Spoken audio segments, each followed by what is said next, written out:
Jay, the numbers for the past 3 games are suggesting that Kirk Cousins is starting to show the consistency that you were looking for. But when you look at film, do you see the decision-making and the other things that would suggest he is starting to come around? Yeah, you definitely see progress every week. Every day out here in practice, you see progress, and that's what you want to see in a young quarterback that's developing.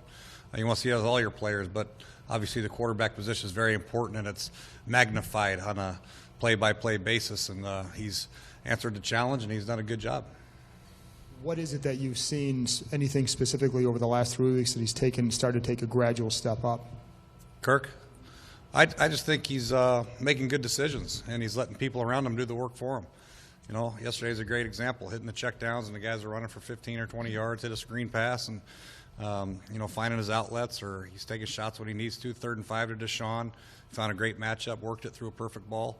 You know, he's just making good decisions, and that's what that position's all about.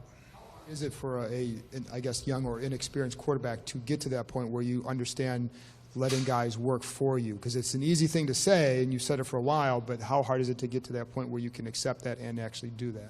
I think it's a matter of seeing it firsthand, and it'll make you a believer of getting the ball out of your hands, not taking unnecessary hits in the pocket, and letting the players who get paid a lot of money around you make plays for you. And we have some good players. We have very good weapons around them, and if we can get the ball out in space, good things will happen. But we have to get them the ball.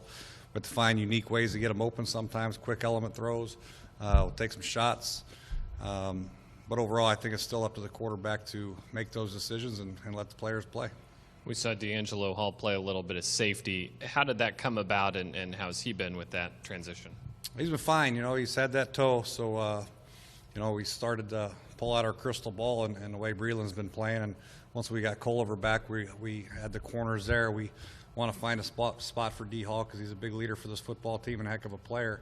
So we put him out there as he's recovering at safety, a little bit on scout team, and he did some good things. And it's a transition that I think he can make. How much of it moving forward, we'll determine that later.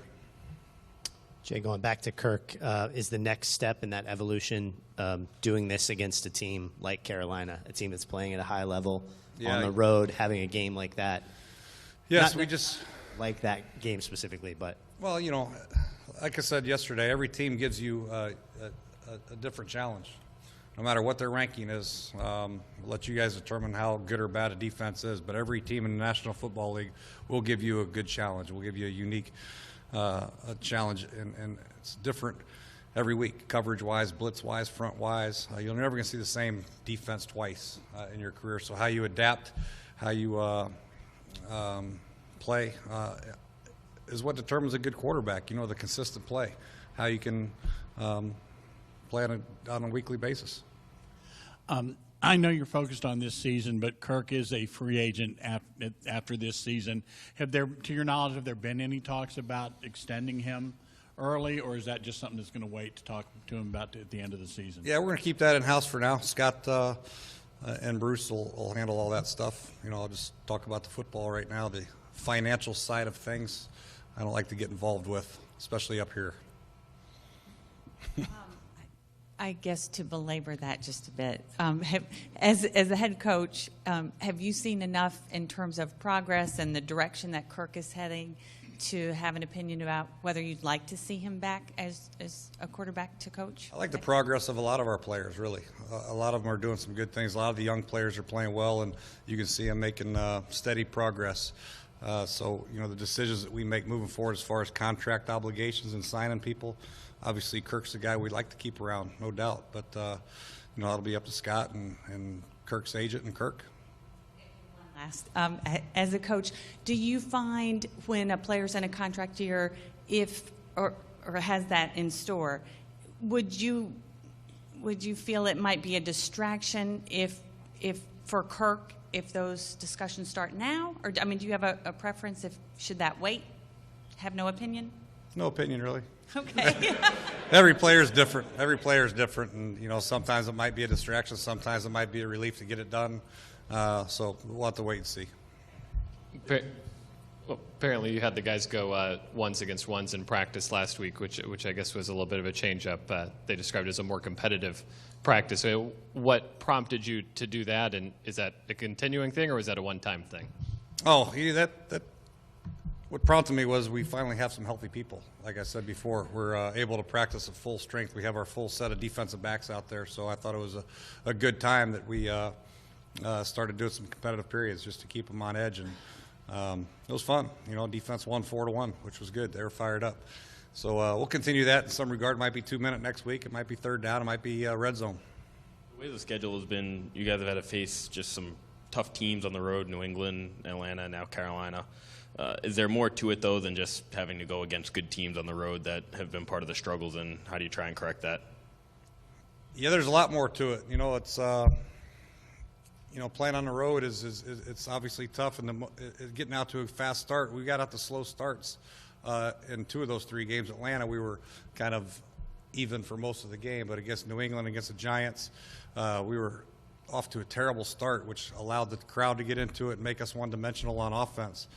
Very important for us to get out to a faster start on the road, especially against Carolina. You kind of quiet the crowd a little bit, and you get a little bit of momentum, get your confidence up. So it's going to be important for us to get out to a fast start. But, there's a lot of things that we can do better, and we're going to have to do better, especially against Carolina. Excellent football team all across the board, offense, defense, and special teams, and it'll be a great challenge. It's getting late enough in the year where you can start to make these determinations as far as like Pro Bowl and guys who are having really good years. What about Jordan Reed? Do you think he's a good candidate for the Pro Bowl this year?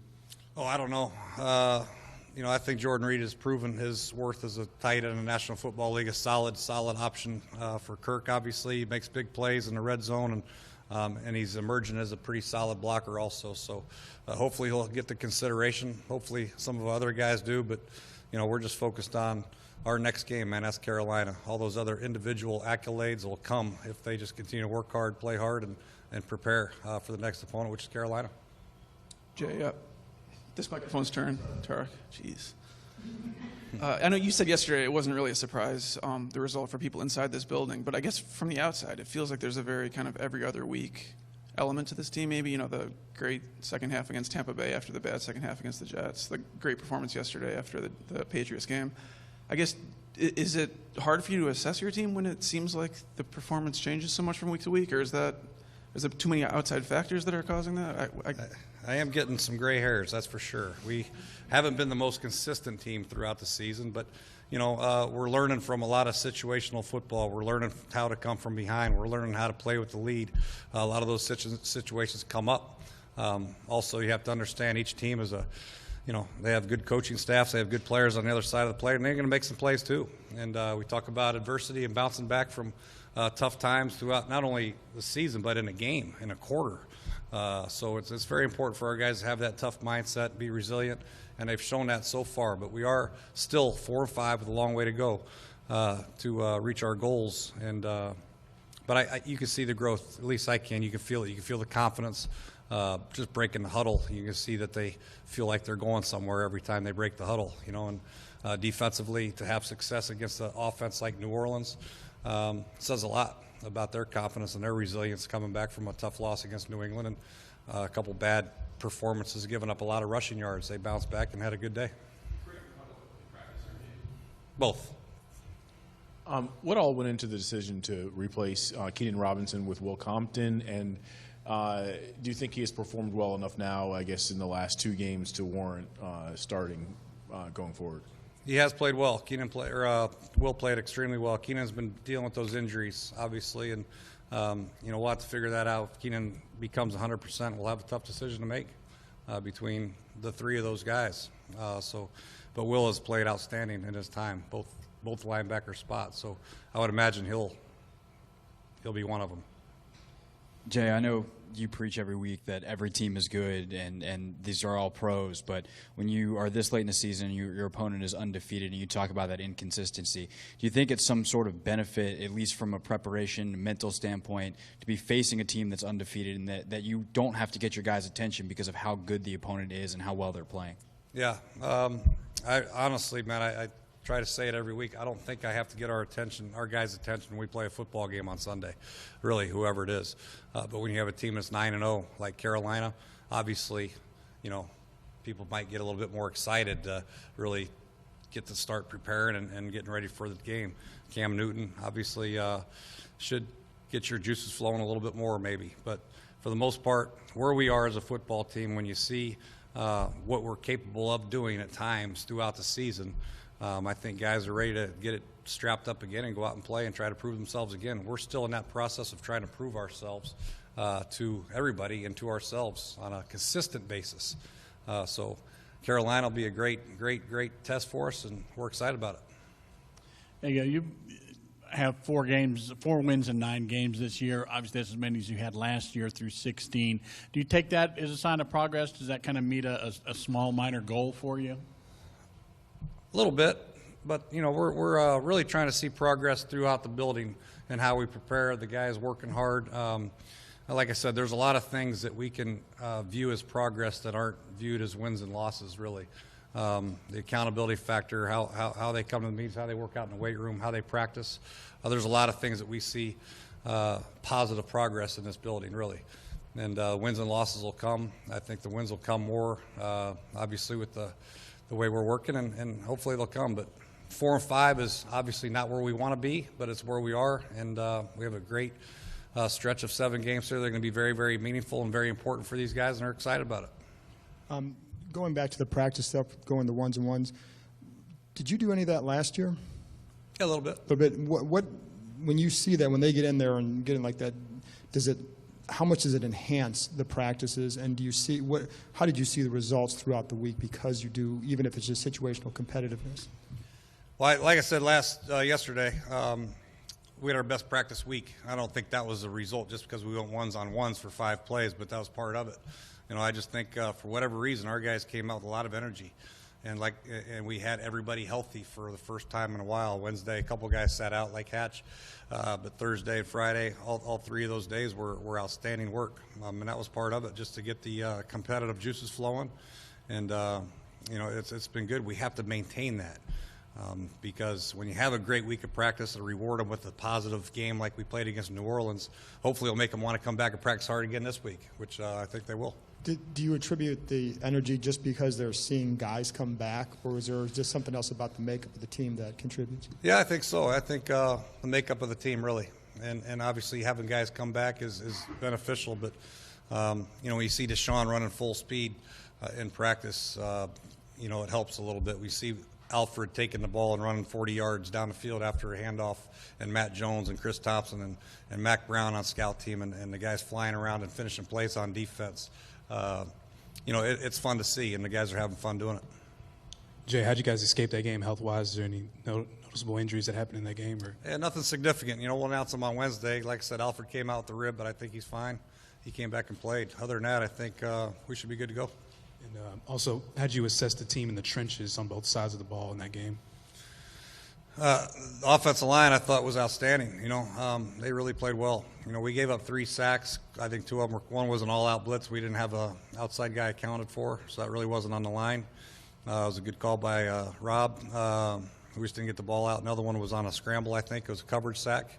But overall, I think the offensive line, they blocked for 200 yards of rushing, 300 yards of passing. They played exceptional, man. Getting out on screen passes, down the field, flying around. There's some clips in that game that are highlight film reels for offensive linemen, and they all played hard. Defensive line, I thought, was stout against the run for the most part, except for the 70-yarder. We missed the tackle in the hole, but we played much better against the run, getting off blocks, and I think the push in the pocket was significant enough to just bother Drew just a little bit where he couldn't get comfortable. So obviously pleased with all their performances. Jay, can we ask you about Junior Gillette, reportedly suspended for 2 games by the league? Do we know if he will appeal on that, and your reaction to that, I guess? I just heard about that before I came down here, and we were expecting something here pretty soon, and so I don't have really much to say about it. Can we ask you about his rehab progress? Obviously, that's a serious injury that takes a long time to come back from. Is he in the facility with you? Where is he on that? I saw him a couple days ago running in the water thing with the treadmill in the water. It's pretty good. He's doing good. His spirits are high, and he's excited to get himself healthy and back on this football field. Can you clarify if that kicks in now, or is that for next season? Will the suspension? I believe it kicks in now. Okay. Yes. Good. I'm the last one. Positive note, victory game and then the heartwarming end. Did you see Kirk Cousins give the game ball to his dad? What was your reaction? What was the team reaction? I haven't had a chance to ask you about that. Well, I just saw that this morning, and it's awesome for Kirk and his dad, and a great family moment. They're going through some tough times, obviously, and anytime you can reward them with something like that is a heck of a tribute. I mean, Kirk is a first-class individual, and and I'm glad he was able to do that for his father, and we wish him well. Thanks, Coach. Okay, thank you.